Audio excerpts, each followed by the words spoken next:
Hi everyone, welcome back to another video from Tech Basics. In this episode, we will be learning how to redeem Disney Plus code. Redeeming a Disney Plus code is a straightforward process, so make sure you watch the video till the end. First of all, launch open a preferred web browser of your choice on a device. Soon after you do that, go to the URL box at the top and type in disneyplus.com/redeem and search. Soon after you make a search for that, it'll take you directly to the redemption page for Disney Plus. You will see a box to enter your code on the next page. Carefully type in the Disney Plus code you received, making sure to include any hyphens or capital letters exactly as shown.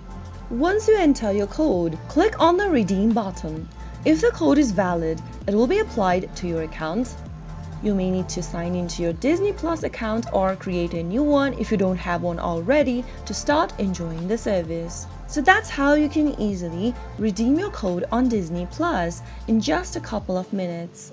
If you found the video to be helpful, go ahead and give us a thumbs up. Don't forget to subscribe to the channel by hitting the subscribe button. Press the bell icon so that you'll never miss another upcoming upload from us. I will be back again in the next video. Thank you for watching.